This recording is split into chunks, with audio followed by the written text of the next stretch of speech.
Good afternoon, everybody, and thank you for coming back for the final session of the day. In our final session, we've got some fascinating presentations by Brian Moloney of StormHarvester and George Heywood of Ovarro. We talked this morning about the need to measure and then how we measure.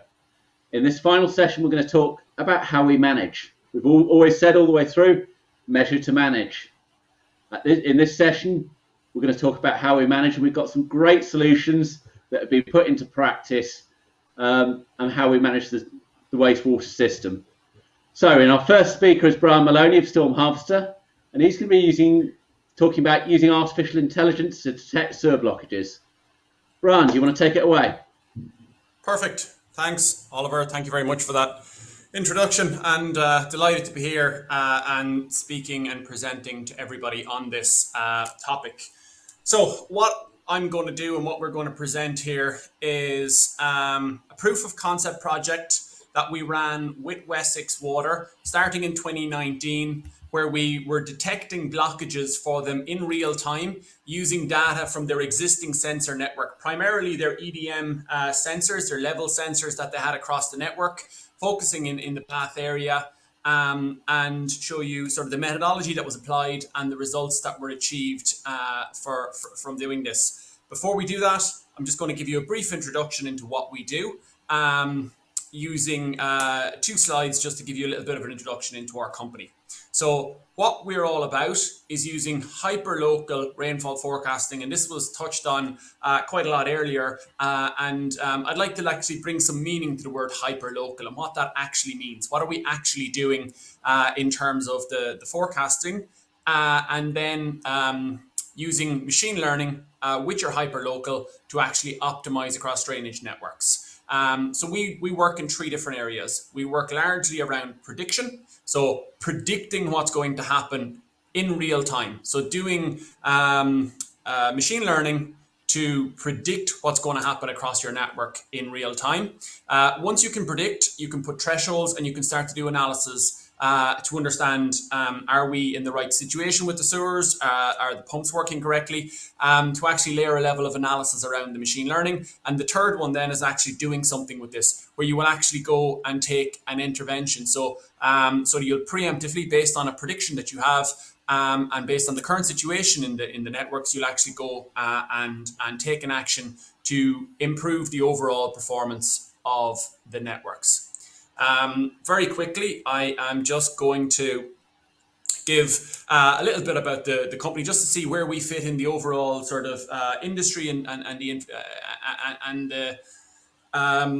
the different companies, different sizes. So we've about 5 years of research and development done in developing the methodology and the products that I'm going to show you now. That was really, a lot of it was with Queen's University in Belfast. And there's about £5 million of investment gone into it. We are very niche. We only work on wastewater and stormwater drainage networks. We have a collection of AI experts, machine learning experts, and drainage engineers. What I would like to call quite a lot of recovering hydraulic modelers, including myself in that bracket, where people that understand the domain, understand the industry, and pairing those people with the AI experts. We're working with quite a few of the UK utilities now, and you can see there that the awards, and which I think are verification for this new methodology of applying AI and ML to detect problems and provide solutions across the network. So enough about the business and enough about the company. What we're going to do for the next 15-20 minutes is talk about this project that we ran with Wessex Water, which really started off with them publishing a challenge to their marketplace in October 2019. And that challenge was, intelligent sewers, can we make alarms smarter? Really what Wessex Water had, was a challenge around blockages and detecting blockages in their network. Understanding when they got an alarm from their existing alarm network, was that genuinely a blockage or something that they could make an intervention on to make an improvement on the network? Or was it just high level because of rainfall or some other cause that didn't need an operational visit to site? You can imagine Wessex Water are managing about 35,000 kilometres of sewers. And from their own records, what they estimate is that they get about 13,000 blockages a year, and that's costing them, directly impacting them, about £5 million in terms of cleaning and jetting and getting the sewer back up to an operational condition. The difficulty that they have, and the reason they published this challenge, was to understand when and where those blockages are happening. If we can do that preemptively, even better, so that we can actually get out before the blockage, or once there's a restriction, before it forms a full blockage and a full pollution event, where we can actually get out on site. And in this instance, not using a hydraulic model to this, using the data, using machine learning, hyperlocal rainfall forecasting to actually deliver this result and deliver this benefit. So what the trial entailed was, the proof of concept was running this system 3 months live on the catchment of Bath. The overall population in this area, I think, is about 200,000 people. So you were running it on about 10% of their overall network to see if this could be achieved across a 3-month period, where operational crews would actually be directed by the alerts that were given from a machine learning system to see if that could actually identify blockages and if that could actually get out and unblock sewers in real time. And I'm delighted to say that the results of the proof of concept, and spoiler alert for the end of the presentation, we were successfully able to do this. On the back of that 3-month proof of concept, we've actually moved now to a full network rollout, rolling this out on a 5-year contract across the entire wastewater network for Wessex Water. So not that often that you start off with a proof of concept project, looking at a 3-month trial, and then very quickly, within a year and a half, you're moving to a full network deployment, moving across the whole network. So I'm going to explain now a little bit of the methodology around that and the results that were achieved in that. Okay, so yeah, there we go. So how do we work, and what do we do in the catchment? So essentially, we use our machine learning system to learn the behavior of the sewer network at all the censored points relative to any factor that could influence them. So you learn, the machine learning learns the behavior of the sewer network, the historic data, the historic level information, historic pump information, anything you have sensor-wise from the existing network.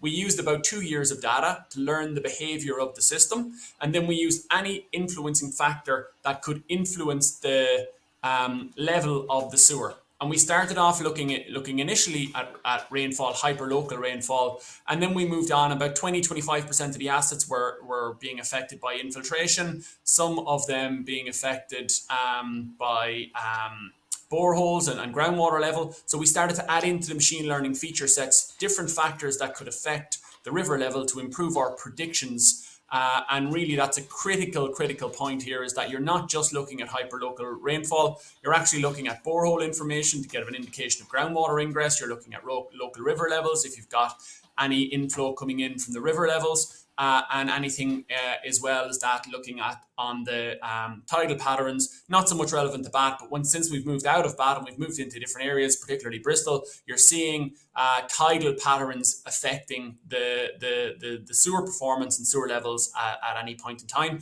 and using that information to input into the machine learning model to help you predict what's happening in the sewers, so that we can identify in real time if we have an anomaly or if we have something that shouldn't be happening as it is. So the whole principle of the machine learning is to develop operational thresholds, so threshold windows that move dynamically, that indicate at what level the sewer should be at any moment in time. And on the next slide, we're going to show you a little bit about those actual dynamic thresholds and what they look like in practice when we get them implemented for the actual sewer. So just click on to the next slide. So you may have to strain your eyes a little bit just to see this. It's a little bit small. So on the graph on the right hand side, it's showing about a couple of days of operation of the sewer. So this is coming from an EDM sewer monitor, a level monitor that they had in the sewer. So we've built a system that cleans up the data first and foremost, that eliminates any dirty or inconsistent data from the sewer, because it's a pretty harsh environment to be monitoring in. So we've built a bespoke system that doesn't clean out the rainfall peaks, but cleans out anything else that can be indicating false data or incorrect data in the sewer network. So across that period, you can see then the diurnal pattern as the flow continues. And then you can see on the bottom in blue, you can see a rainfall spike. So that's the hyperlocal rainfall system. And then you can see how the sewer reacts to that. But the critical thing here is that the machine learning develops operational thresholds within which the sewer should be at any moment in time. And these thresholds critically are dynamic, and they move with factors like the time of day, the day of the week, what the hyperlocal rainfall forecasting is doing, what the local rivers are doing, what the local borehole information is doing. So it's taking all of this information to predict where the sewer will be or should be at an instantaneous moment in time. And you can see across that period of time, the dotted lines, if you can see them above and below the brown line, are the threshold within which the machine learning thinks that this sewer should be across at any moment across this period. And they start their lives as predictions. So they'll come as a 6-hour prediction. So we'll see a threshold in front of or ahead of time, which is basically predicting where the sewer should be. If the sewer level then in reality goes outside of its level prediction or its level threshold, that then is identifying to us that there's an anomaly, which in most cases represents a blockage or something that's happening in the network that's not consistent. So the old methodology here was that you would have a threshold, a static threshold at 80% or 90% or 100% that would go into alarm once you breach that threshold. We're moving away from that to a dynamic model where the machine learning can actually move the threshold and dynamically change a threshold in real time, so that you're not flagging up things like overflows or high levels because of rainfall, because the machine learning can see, okay, based on how this sewer has performed during every rainfall event in the last 2 or 3 years, depending on how long you learn the behavior on, it can predict that, okay, this is not out of sync with how this sewer has performed before, or how this monitored point has performed before, and therefore I don't need to flag an alert or an alarm. In the other instance, if you had the level increase and break the threshold, go above the threshold, in that instance, then yes, it is an anomaly. It's not consistent with how it's performed before, and in that instance, it has to it will flag an automated alarm that will go to the control room.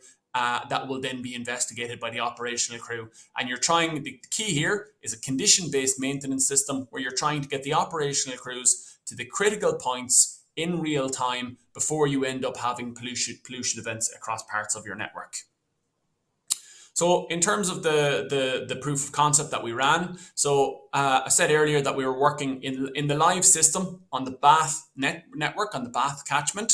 So they had 98 existing sensors in this catchment. The majority of them were EDM level monitors, some hydraulic monitors, I think we had 9 pumping stations, and there was 1 treatment works, out-of-town treatment works, where there was 1 level sensor into the treatment works as well. So all of these had their own machine learning model built for each individual point, and we were using the machine learning model at each point to flag up if there was an anomaly at any of the 98 points in real time, and then getting that information to the operational crews.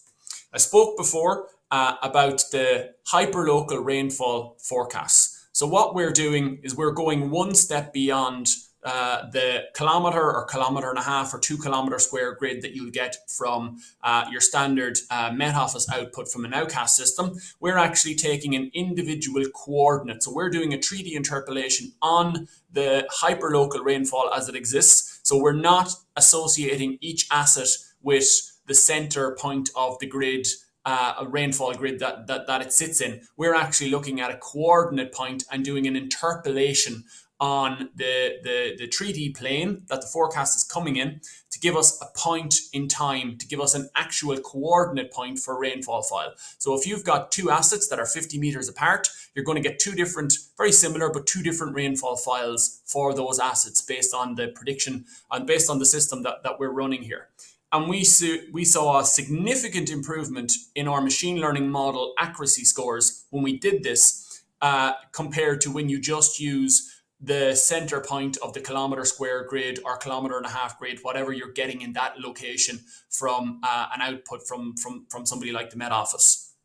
A really, really interesting development, and it was something that we could see quite clearly in the scores, that the prediction scores for the machine learning models would improve, and you'd get a better score when you had specifically got a point, as opposed to when you were looking at the center point grid, center point of the rainfall grid. So 98 different assets and 98 different rainfall input files for each one that you're learning on. So it's quite a sophisticated change in terms of actually taking an individual point and an individual coordinate.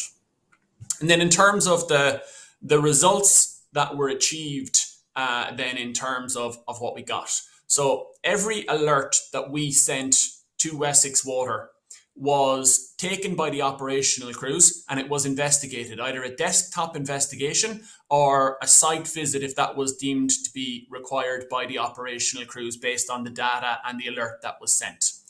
And all of the numbers here are what Wessex Water gave us back, the report from the maintenance crews. So none of this is what we have sort of come up with. This is all the information that was given back to us by the Wessex Water operational crews, which was basically like an exam paper results, marked the results of an exam paper basically from the alerts that we gave them. So every single alert that we sent them, what did they find afterwards? Was it a valid alert? Did it add value to the business? So in order to track this and quantify it, we need to know what their starting point was. So they told us if we weren't operating across this catchment, they would have had about 35,000 control room alerts. So they were getting 3,500 control room alerts into the control room for this catchment for the 3-month period of time we were working on. Now, the majority of these are going to be in the alerts for high levels based on sewers, rainfall, high capacity in the sewer, and then basically a lot of alerts, a lot of alarms start to trigger. And big issue that they were having is that they weren't able to identify if something was genuine or if it was just at a high level because of the quantities and the flows in the sewers. So what we sent them was slightly different. So we sent them across the 90-day period, so we're looking roughly 90 days, 3 months, we sent them 136 control room alerts. So essentially you're sending them about 1.5 alerts a day, which is a manageable number of alerts that the ops crews were actually able to get out and investigate each individual one so that they could actually come to a conclusion whether that it was valuable or it wasn't valuable for the business. And then when they scored this for us, what they told us was of the 136 alarms that we sent them across this monitored 3-month period, there was 129 control room alerts that were genuine, that identified something that they didn't know about, and that they were alerts that they would want to have had and they wanted to investigate. So there was 92% accuracy on the alerting number that was sent. And basically, critically, what these alerts showed was that they identified 60 early forming blockages in real time that they were able to get out and investigate and unblock. And that was critical, where they told us basically that there was at least twice, probably more, but at least twice when they got to site, when they thought they were about to incur a category 3 or worse pollution incident, if they hadn't have got the alert in real time to get out there. So the sewer was to a level where you were going to have a pollution event that they were actually able to overpump and avert because they got there in time. And that was all because we were able to send an alert when the threshold had been breached in real time, so we could get them out to site so that they could actually make an operational change, and they could avoid the pollution and the spilling event. And what's quite exciting for us, if we look at this, we had no major pollution in this catchment across the period of time we were working there. We are now in the process of scaling this out across our whole network, and I really think we're going to make a significant difference in the number of pollution events that they have, particularly associated with blockages across the overall network across the next couple of years there when we're rolling out. So that's on the blockages, and that was sort of what they set out to achieve, was to validate that they could actually identify these early forming blockages in real time, get somebody out to site, make an impact, and they build a business case then around events that would have been categorized pollution events that they were able to avoid as a result of the alerts. Something that we identified through the trial that maybe wasn't foreseen at the start was this idea of being able to identify sensor faults or telemetry faults in real time. It actually surprised us and surprised Wessex as well, that when we were working across the catchments, there was 64 different times. So you imagine we're working on 98 different sensors for 3 months. There was 64 different times when the sensors went into a state where they weren't giving valid information back that could actually be used to make decisions. So it was a really important way of identifying when a sensor was operating correctly, when it was sending back the correct data that was usable, that could be interpreted, and that could actually be used for their reporting, but it could also be used for us in our analysis of the blockage identification of the blockages across the network. And this is quite an interesting one where they're talking about scaling up, and a lot of water companies are talking about scaling up to very big numbers on their sensor networks. But I think there's a note of caution here around quality instead of quantity would be our view on it. Because you can see there, if you've got 64 different times where you've actually got to go and investigate and either mobilize a crew or reset an alarm, then what you're going to have, if you have 20 or 30 or 50,000 sensors in your network, you're going to scale that up proportionally. And I just think a note of caution from our side when we were looking at that, I think it opened everybody's eyes on the trial to understand, how often that there was an intervention required to get part of the sensor network back up and running, and what that would mean if you had significantly bigger numbers across your overall sensor network. So in terms of the pollution events and what we were picking up, this is just one example of a pollution event. And this is one of the really interesting ones. They averted a pollution incident here in the centre of Bath based on one of the alerts that we had sent them. And this is the data that was there at this moment in time. So what you see on the screen here, again, I think you've got about 15 days here of censored data. The brown is the sewer level, as you can see across this period of time. And you can see sort of halfway or maybe 3/4 along, you can see that there's a drop in the level, that there's an instantaneous drop in the level. And the machine learning had picked up for us that that wasn't a valid drop, that there was no reason why that sewer level should have dropped in the way it did. Now, what Wessex Water told us was that they would not have picked that up if it wasn't for a system like ours, because they have 14,000 level monitors. They don't have eyes on them all the time, obviously. So a system like this that could actually monitor them all, put thresholds there and identify when they went above or below a threshold was going to be really useful. What we did is we sent an alert. I'm just trying to get the click on. Yeah, there we go. We sent an alert. Basically, the machine learning picked up the change in level, and we sent an automated alert on the back of that change at 9:30 to identify that there was a strange level happening, something strange happening in the sewers. The level had gone slightly below it should. And the reason we like showing this example is because we have a camera in the sewer at this point. So you see on the left-hand side was regular flow in the manhole. On the right-hand side was what we were picking up, which was based on the levels, a low flow. Now, usually water utilities or water companies, a low flow is not something that's going to be raising many alerts. It's a high flow that they're looking for, or an 80% or 100% alarm. When they got out to site and investigated this particular alert, we instructed them based on our alert to go upstream and check upstream, because it looked to us like there was a potential for an upstream blockage. Once they went a couple of manholes upstream, what they identified was that the sewer was almost completely blocked and there was just a trickle flow getting down past. And what had happened was there was a non-return valve upstream that I've just shown there in the bottom right hand side of the screen, had basically dislodged. It had lodged itself in the pipe upstream, and it was preventing flow from coming down.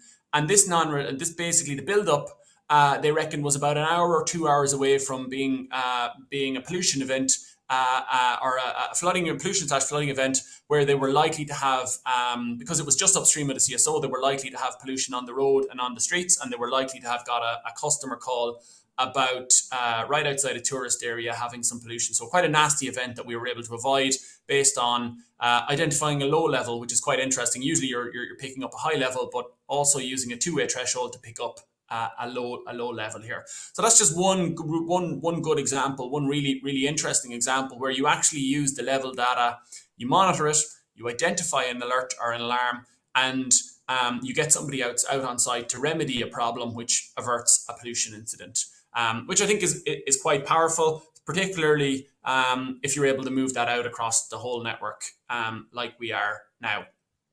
I think this is the last slide on my side, just to summarize essentially where we've got to as part of the proof of concept. So as I said, we started off engaging with Wessex Water in October 2019 when they launched through the marketplace the Intelligent Sewers Challenge. Through last summer, we went through the 3-month trial. The system was maintained in operation after the trial based on the results that we got. And a couple of months ago, we've gone through a tender process and are now rolling out the system across the whole network. And I think what's testimony there to the system is, as you can see from the quote from Jody, who was the project manager or the lead from Wessex Water for the project, was the methodology was set out. Could they use machine learning to predict blockage formations in the network? And would that allow them to intervene so that they could avoid pollution incidents? And really, in short, the technology worked and exceeded expectations, which I think is a real validation coming from the customer, coming from the client in this instance. So happy to take any questions, or if anybody wants to sort of contact directly, more than happy to take anybody through or answer any questions as we go here. So Oliver, I'll hand back. That's hopefully been informative and interesting, just to show some of the work there with Wessex Water. Thank you very much, Brian. I've seen that before and marvel at. Yes, I think the industry is ready to use machine learning and artificial intelligence. And it's a great case study of how we should be doing things in some ways. So I think rather than have questions now, we'll allow George to take over, and then we can have some collective questions and discussions at the end. So George is from Ovarro, and he's going to talk about rising main burst detection in wastewater. Take it away, George. Thanks very much, Oliver, and thanks, Brian, for that. It was really good, excellent work that you're doing there in the gravity sewer network. And my presentation links really well with that, because we're talking about, in many ways, a similar kind of solution, but applied to a different part of the wastewater network. So I'm going to be talking about preventing pollutions from rising main sewers, and using existing monitoring and cloud analytics. So first of all, just to check we know what we're talking about, on the left-hand side of this slide, we've got the gravity sewer network where the blockages are forming that StormHarvester are detecting. And ideally, that's all we would need in a wastewater network, because the catchment would drain nicely to the treatment works on the edge of the river. But in real life, often there are low points in the catchment where we need to install a pumping station to pump the wastewater out of that low point over a hill back into another gravity network, perhaps. And these wastewater pumping stations, they pump the water up that hill through a rising main, which is a pressurized pipe just like water pipes in the clean water distribution network. But obviously these are carrying sewage, and just like the clean water pipes, they do burst from time to time.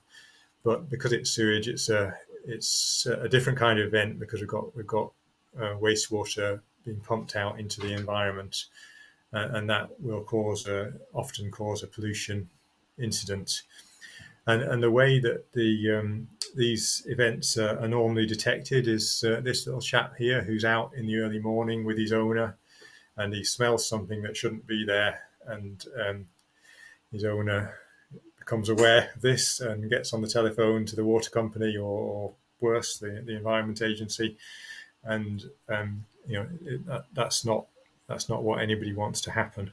And I think that more and more the water companies are wanting to be the first to find out about this kind of event, so that they can do something about it before it becomes a severe pollution incident. And that's what we're trying to do. So we're trying to answer this question here in the bubble there. So how can we detect rising main bursts more quickly, so that we can take rapid action to prevent environmental damage? So we're aiming to be able to detect them within maybe 30 minutes or an hour at the most, rather than waiting several hours until the next morning, or even in sometimes days or weeks to discover the event.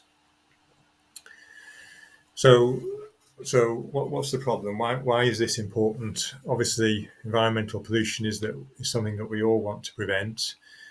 The events are categorised by the Environment Agency, and all the events that are categories 1 to 3 are classed as pollutions that need to be avoided.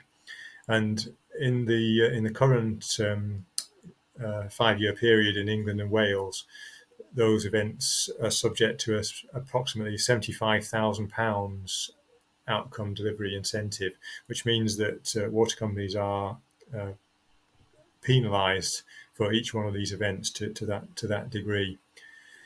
They can also lead to property flooding if the rising main is near to properties, and there will invariably be clean-up costs that the company has to bear, costs of tankering, aeration to restore the river, and so on. There might be court cases, legal fees, and in the worst case, fines.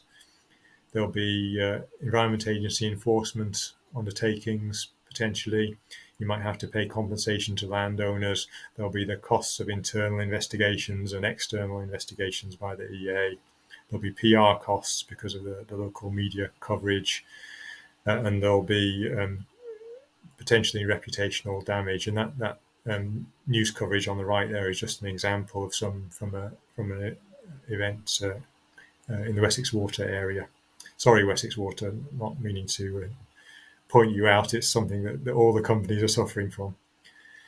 So how do we do this? We're using existing monitoring already in place at the pumping station. So this will almost always include pump status, so the times that the pumps are turning on and off. It will often include the level in the wet well.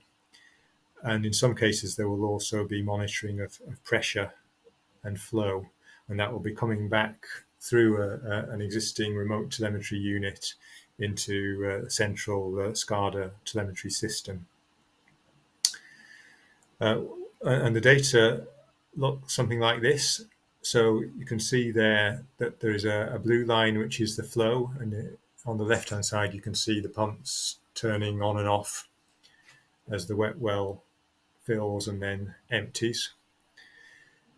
You can also see an orange line, which is the level in the wet well. So it's zigzagging up and down on the left-hand side. But then in the middle there, there's quite a serious rainfall event, and there's a period when the wet well is continuously full, and the level goes up quite a bit higher than normal. And then in this case, sorry, I'm just waiting for the clicker to respond. Never mind, I'll keep talking. Oh, it's gone too far. Bear with me. So on the right-hand side of that graph, which I think will come back in a second, there's some higher frequency oscillations which are caused by interactions between more than one pumping station on the same rising main. And the question we're trying to answer in all of this is, what would a burst look like? How, if we're with this monitoring data, what would we expect to see when a burst occurred? And that's really the first step that we had to take in developing an algorithm to detect these bursts automatically. And we've developed a product called BurstDetect, and it works by, as I say, using existing monitoring. And this is quite important because we don't want the companies to have to pay a large capital cost to go out and install additional monitors all over their network. We're using multi-tenant software as a service approach in the Microsoft Azure cloud, and that we've chosen that approach because it means that we can easily add a new customer to the system. There isn't an expensive and time-consuming IT project to set it all up. All that's needed is making a data connection from the company's telemetry system to our cloud, our secure cloud environment. Similar to Brian and his colleagues, we're using machine learning algorithms to do this, and alerts are coming out to the users by email when a burst is detected. We're aiming to add other alerting mechanisms as well, but at the moment it's emails. So just looking at a little bit about the machine learning algorithms. So as I say, the first stage is to understand the data, and then we need to cleanse it. We need to strip out the mess kind of from the real world data, so we can get a cleaner series that is easier for the machine learning algorithms to process. And then we transform that into a single time series signal that will allow us to easily pick out the burst events and then detect anomalies in that signal. So the story so far, we did a proof of concept project with one of the wastewater companies in the early part of last year, that was using a very early version of the algorithm in an online implementation, and that gave us confidence that this was likely to work. We were able to show that we could detect bursts. We had a few more false alarms than we wanted to at that stage, but we thought we could do something about that, so we decided to go further. We did some product development work around the software interface for the users, and in parallel with that, we made those improvements to the algorithms, and I'll say a bit more about that soon. We then have gone through a series of offline trials with about 6 different companies so far, where they provided us with data. We analysed that data and submitted our results, a bit like Brian's homework being marked. They marked our homework and told us whether we succeeded in detecting the bursts that they had, and that those have gone really well, and several of those are now going forward into either live trials or a proper licensed continuing use of the software.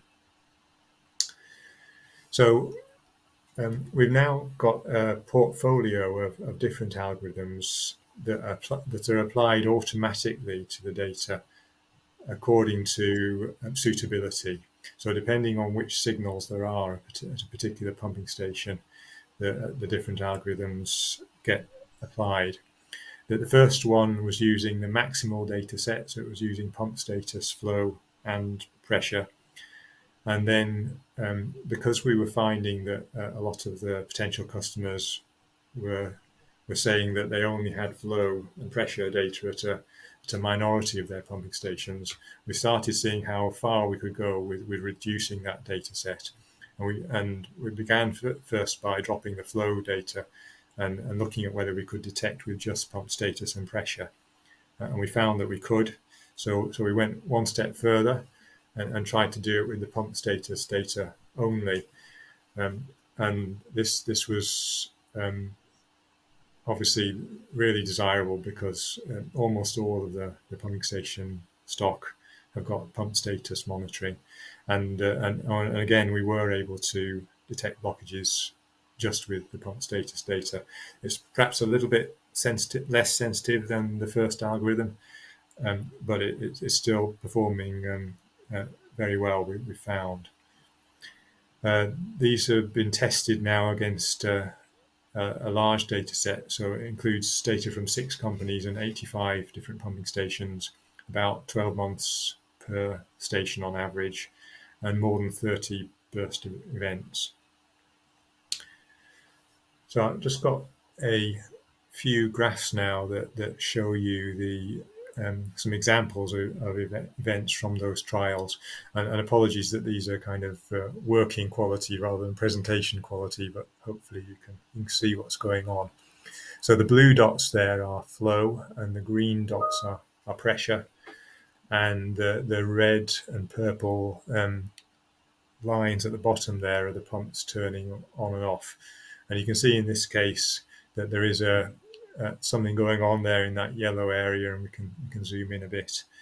And what happened was that BurstDetect detected an event at that step change there in the blue flow data.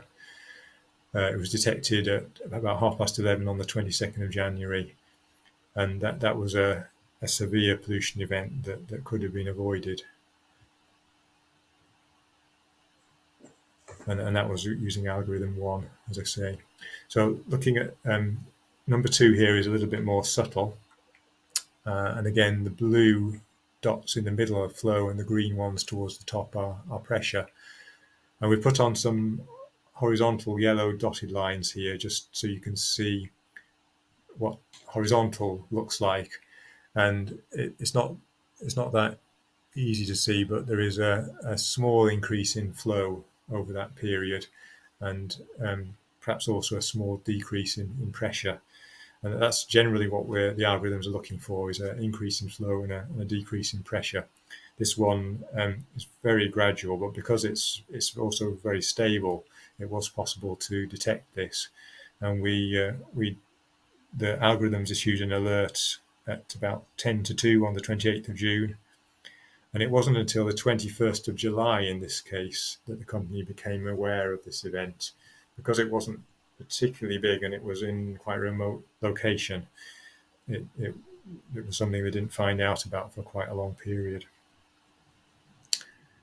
Number 3 here. So in this one, we've got yellow flow data and green pressure data. And the pink vertical lines are the alerts that BurstDetect has issued. So the first one associated with this event was there at that arrow, and the company became aware of it here a little bit later. And I thought I had the times on there. It's a number of hours later, anyway, that the company became aware of that event. So going on to number 4. Now, this is where we start to drop the flow data and just be using algorithms 2 and 3. So what we do is that we generate estimated flow figures using the pump status information. And the blue and orange dots there are the estimated flows out of the pumping station, and the green dots are the estimated flows into the wet well. So you can see the green dots are going up and down with a daily cycle. This is quite a long period, about a month of data. So if you look very closely, you can see a kind of daily cycle going on in the green dots. But then the blue dots, because the blue and the orange dots don't contain that daily cycle, because it's just the outflow from the pumping station, which is a fairly constant amount. And what happens is that we detect a burst here as those outflows begin to increase, and the company isn't aware of this event until they're again quite some time later. So that it's a couple of weeks later before the company becomes aware of the burst in this case. And then the fifth and final one, this one is detected by the pump status only algorithm. And it's fairly easy to see from the data here where the event is. But again, this isn't real data. This is the estimated inflows and outflows that we're producing. And again, the company doesn't become aware until quite some time later. So 8th of February is when we alert, and then 18th of March, so over a month later, when the company becomes aware.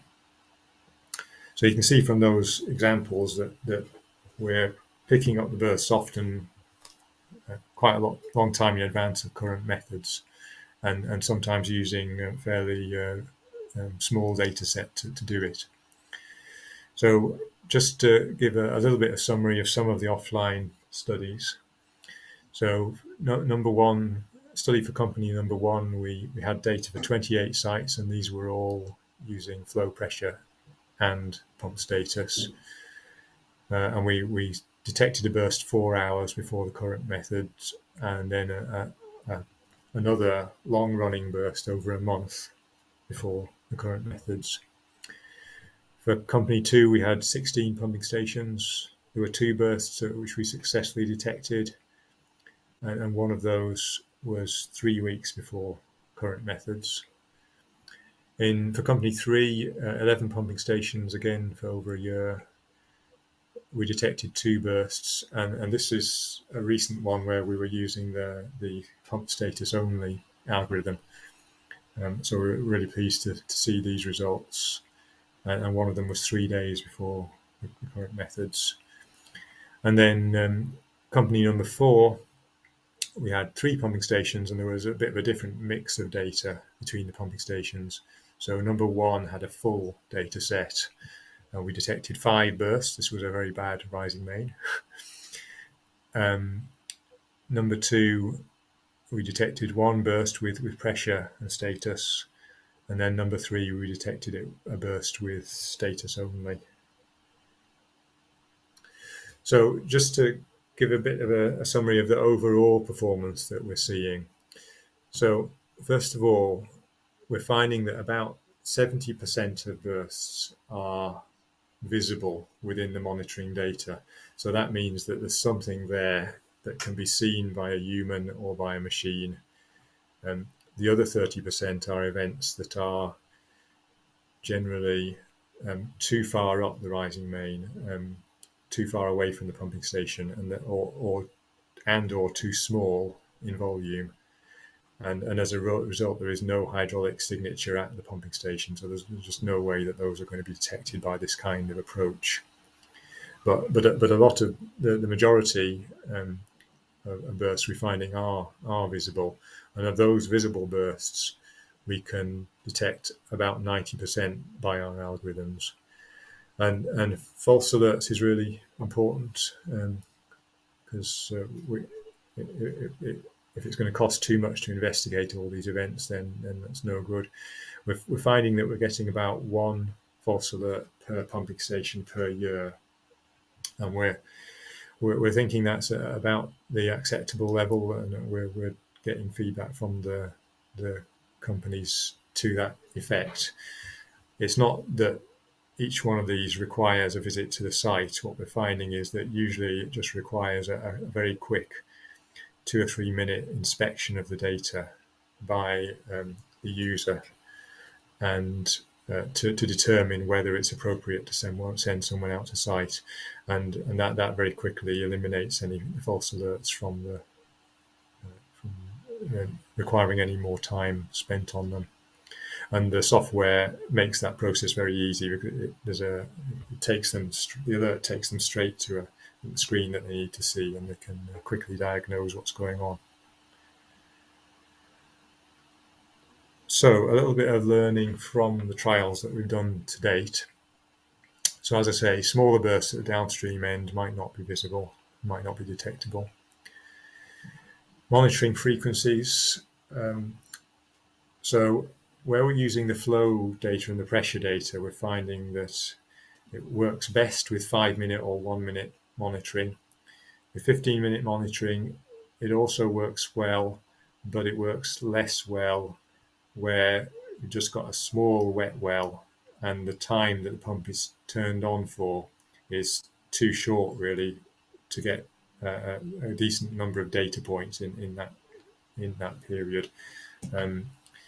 So we only need one data point in that period, but if we don't have any that for which we have one data point, then that's not going to work so well. When we're using the status only algorithm, this isn't so much of an issue because that's just reporting events. There isn't a monitoring frequency that is relevant. The workflow following the alert is going to be really important to achieving the benefits. And this is something that we're looking forward to the next stage and discovering more about how this is going to work within the companies. And I think this is an area where Brian and his colleagues are ahead of us in the work that they've been doing at Wessex. So it's important to think about who is going to receive the alerts and how long is it going to take for them to review each one. And as I say, we found just a small number of minutes is enough. And then how effective is that review going to be in weeding out false positives? We think it's going to be very effective from what we're seeing, but I think that's something we're going to be looking for feedback from companies in the next stage.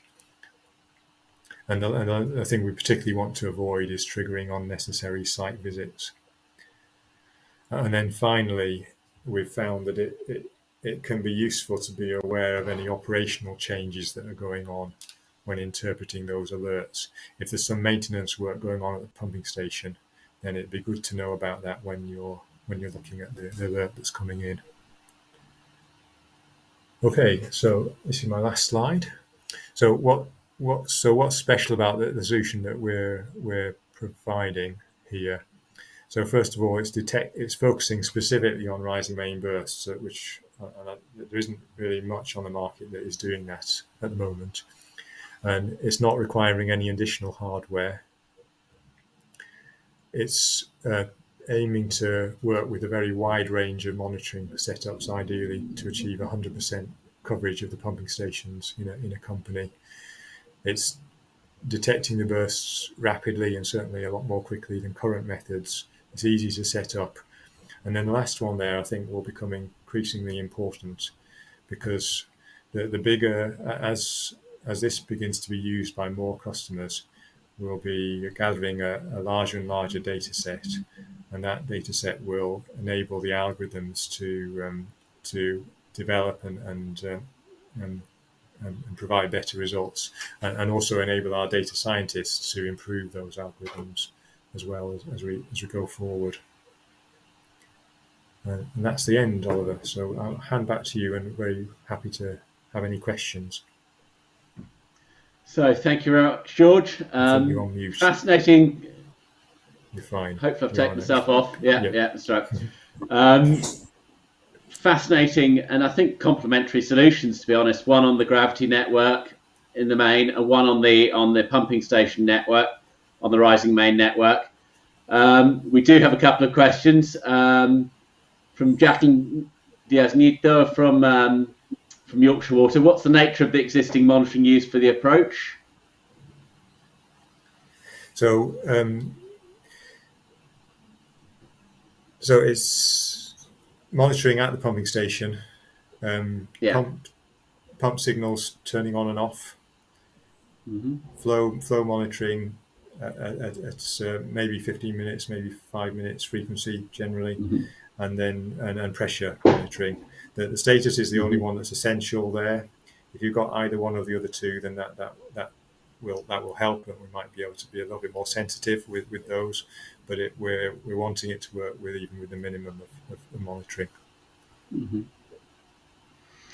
And I'll come back to that point in a second, to both of you actually. Does the approach give you visibility of rising main bursts along the full length of the main, or are there any blind spots that if bursts in a certain section, say the falling limb after a high spot, the monitoring won't see it? I think you've answered that actually in your presentation.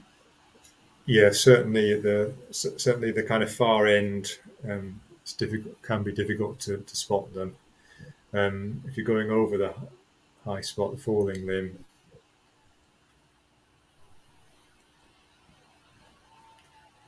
that's an interesting one.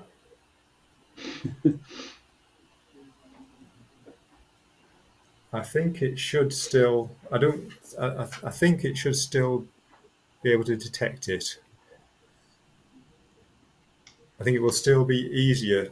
So it will still be easier for the pumping station to pump along the rising main if there is a burst the other side of the hill, I would say. Okay. So yeah, I don't think that should be a problem. We haven't looked specifically at that case. We should do that, but I think it should. I think it should still work. So probably be a question to both of you. In this AMP, the water companies are installing a lot of flow monitors at the front end of the wastewater treatment works. We've heard about FFT. For either of your solutions, is that going to help at all? Sure, I'll take that first of all, then Oliver.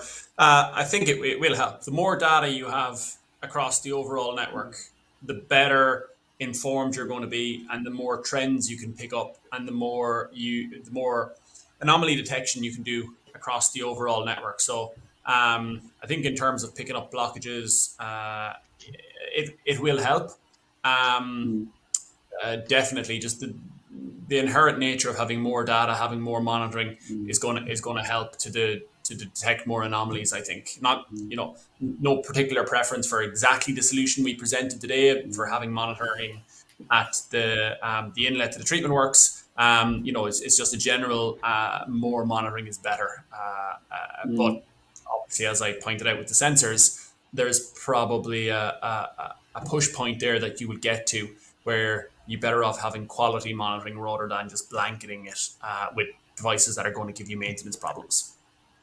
See, the ones at the front end of the treatment works is you've got the UMON 3, UMON 4.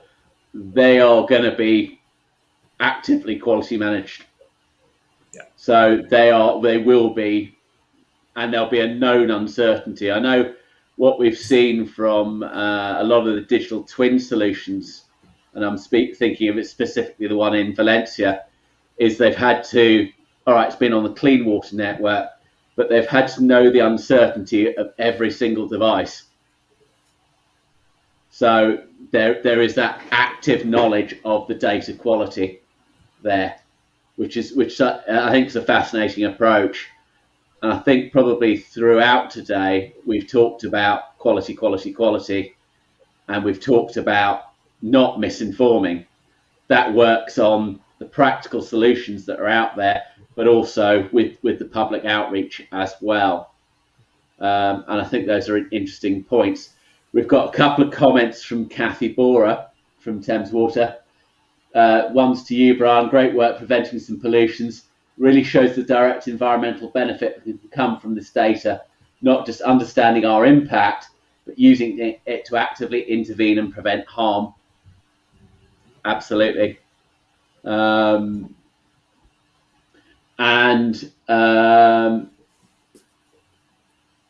from you, George, to you, George, really great point about triggering unnecessary site visits and investigations. Data and insight is all very well and good, but we need to make sure we have the resource available to act on the information given. So no point in measuring if you're not going to manage to flip the analogy around. That's right. That's right. And we've I think to help with that, we're making sure that we've got a good confidence rating on all the alerts that come out, so that they'll all come out with a percentage confidence rating on them, and I think that will help people to kind of calibrate their responses a little bit. So if they're finding that they're having to go out too much to things that are not real, or to review too many, then can use those confidence ratings. And we also have the facility to be able to adjust the sensitivity of the algorithms if we need to. And I think that's something that we'll learn from experience, in that we want to be sensitive, we want to be able to detect all the real events, but there is a little bit of a trade-off, isn't there, between sensitivity and false alerts. And I think that's a very valid point, because if operations are being sent out to too many alerts unnecessarily, then there's a confidence loss there. I would say 5 years ago, even 5 years ago, if you start talking machine learning, artificial intelligence, it was starting to creep into some aspects of the industry. But quite a lot of people would say it's witchcraft, to be a bit flippant about it. But I think it's starting to get there. I've certainly seen it. And we've talked about big infrastructure changes this morning. We talked about the 200 billion that it would cost to separate the combined sewers at the minute. Absolutely vast sum. And if I do the finger and thumb calculation, it's going to be about 1,200 quid per household per year for the next 10 years. So not actually deliverable. Forget that, because it's not going to happen.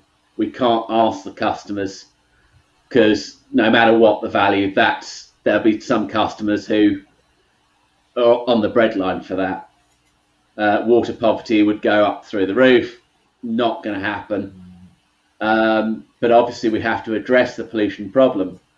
To me, there was a lot of work done on smart sewers, and a lot of work done on smart sewer networks, and they've looked at this.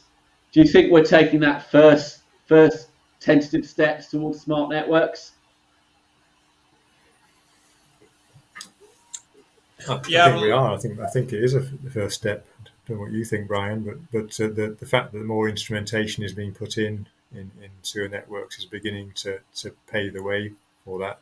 I expect we'll use in 5 years' time, we'll be using that some of that instrumentation for applications that we haven't even thought of yet. Yeah, I totally agree. I think the more data you have coming back, the more processes you have to understand that data, the more what's capable around smart networks. And I think ultimately this is all moving towards automated control in time, where you'll have an automated system, and we might still be 10, 15, 20 years away from that, but you'll have an automated system as you would have in an oil refinery, where it's making decisions, opening and closing valves, managing flow through a network based on what's predicted over the next couple of hours. I think that's still something for the future, but I think these are all steps on that journey. I know Southern Water put a smart network in a few years ago, and that was all related down to flooding. Their real challenge was sewer level monitors. Have you found the same there? You made an excellent point, Brian. Quality over quantity. And I saw the Environment Audit Committee yesterday. I've seen a lot of companies say, we're going to put 30,000 sensors into the sewer. We're going to put 20,000 sensors into the sewer. I personally makes me nervous, because I would agree with you. Quantity over quality. If you're not going to maintain an instrument, don't put it in. Seriously. And it's a hard enough environment in the sewer. Obviously, Wessex have put a certain amount in. What do you think again, I know I'm asking probably how long is a piece of string. What's the critical sort of sensor density? So that is such a good question, Oliver. I think that is really the big question at the minute, and that's what we get asked regularly. And I don't have a definitive answer to that. I think what you've got to do is you've got to work back from what your target is. So what are you trying to achieve? So are you trying to go to every single pollution event and every single blockage? In that case, you're going to need quite a coverage across your overall network. It's going to depend on things like topography. It's going to depend on things like pipe size. It's going to depend on customer behavior, how many blockages you usually get, where you get them. Have you done some hot spotting to understand, do they reoccur in the same areas? In which case, do we go and do we put some, do we cover some areas with sensors and leave others because we're more confident that we won't have blockages or pollutions in those areas? So what we can say is that we had 100 sensors in Bath and we caught everything in that main network that we had. Now, that's not to say that in some of the laterals and some of the customer properties that, in really smaller sewers, you're still going to be having some problems there. So I think the answer to answer your question, Oliver, is what do you want to achieve? The sensor density needs to be planned around what's achievable. And if you do a business case for every single pollution event, to pick up every blockage in every pollution event everywhere, is that actually going to stack up in terms of what you've to cost and the upfront cost of the sensors, but also the maintenance cost of the sensors? I think that's really, really important because it is such a harsh environment. We see in the sensor data that we're getting back that, you got null data that comes in regularly, and this is all sensor providers. You get spurious data, you get electrical interference. There's a lot of issues with the data coming out of that harsh environment. So I haven't really answered your question, and maybe George might as well. Yeah, I think the thing that I'd add to that is that the locations need to be targeted on the basis of pollution and flooding risk. So some of the wastewater companies, UU for example, I know have got quite good risk models of their network, so they know the locations that have got the greatest likelihood of blockages, and they also know the locations that where a blockage will lead to the greatest consequences in terms of pollution and flooding. And that enables you to do a kind of hot spotting of the places where it's most desirable to be able to detect an event. It's interesting, and I know some of the others have. I've certainly had discussions, and I've certainly had those discussions. I was at the WWE innovation event, and we had a group of water companies there, and they were going, "Oh, this is what we want to do, but we know within the main network we've got to have a certain type of sensor. Within the lateral side of the network, we've got to have a certain type of sensor." So it was different. As you said, you've got to target what you want to do. Target what your objectives are, because again, it'll be different sensors for different areas within the sewer network, and it was quite interesting. And they were going, we want 50,000 sensors at 50 quid a sensor. Going, that's not going to happen. It's hotspot it, find out where your problem areas are, and then target those areas. And it always worries me when a company comes out, probably with the exception of hydrophones because they're relatively simple, of saying we're going to install 50,000 sensors. And going, how many of them are actually going to be working after 6 months? So there is quality over quantity. Quality over quantity is absolutely very important. But probably the last question for me, if there was a technological sensor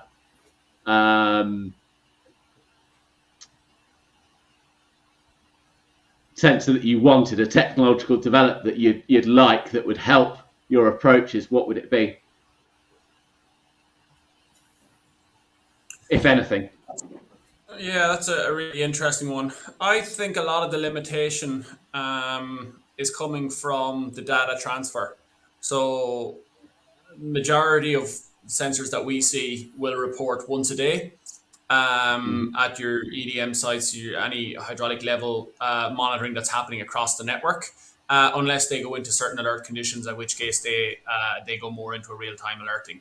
I think having more data in your hands more often than once a day is going to allow us to do more real-time analysis, which is going to give you maybe that 12 or 14 hours extra on the alert to get an operations crew there earlier, to make an intervention, to event a pollution event. So to me, that would be the major development that I would like to see. So it's mainly around communications protocols, really. George? I think, well, I'm never going to argue against having more data, because I like to analyze the data, but I think from my perspective, I think there's still an awful lot that can be done with the monitoring that companies are already doing. Companies have got an untapped resource, I would say, in their existing monitoring. And that's kind of the philosophy that we adopted with the BurstDetect work. And I think it can be applied to other things as well. What's the question we're trying to answer, and can we answer it from the data that we already have? I think that's the first question to ask. So taking advantage of that data richness, information poverty, and making more from it. That's a great point. Yeah, absolutely great point. So at that, I think I'm going to say thank you very much to you both. You've given us, certainly, I think you've sparked some interest in some of our attendees. So it's been absolutely brilliant. I want to thank all of our speakers for today's Pollution Forum. I think we've had some really fascinating discussions, some real work, and there is a lot that we can do now, basically. We had Christine Colvin earlier, some great citizen science work, an Off-White Innovation Challenge that's waiting for the companies to get involved. We've got solutions out there. Yes, there's going to be more. Yes, we've got to look to the river environment. And I think when I look to a lot of the companies that I've known over the years, some of them I've worked directly with, when you look at their philosophies. So I remember when I worked at Yorkshire Water, it was working with the water, making things better for the water environment for good. So when I worked for them 10 years ago, there was that want and need to be there to do that. I think there was a desire to come out of just the water industry and go more towards the holistic water cycle. Again, I work for Anglian Water. Their catchphrase, love every drop. Again, the desire is to work much more holistically. We've talked about today, yes, there are monitoring challenges. Yes, there are questions to be answered. I don't think, to be honest, personally, I'll say it's my personal opinion, I don't think we've necessarily got the right monitoring solutions in the bill at the minute. But yes, we do have to look at it. Yes, the challenge to water companies, final effluent monitoring as a first step. And I know that's ambitious. I know that's a challenge. But guess what? We've got to reduce our environmental impact by whatever means. And actually, I think at the end of it, we may find there's a bit of a surprise that we can better that environment, and we can temper what we do at the minute, the way we work at the minute, because it's all linked in with the subject of our next round table, which is in about a quarter of an hour's time, about net zero. So do join us for that round table. We had a fascinating discussion yesterday on wastewater-based epidemiology. Next is net zero and how we can, again, monitor to manage. So thank you for everyone for coming. I hope you've enjoyed today's session. Thank you to all of our speakers, and look forward to further discussions in the future.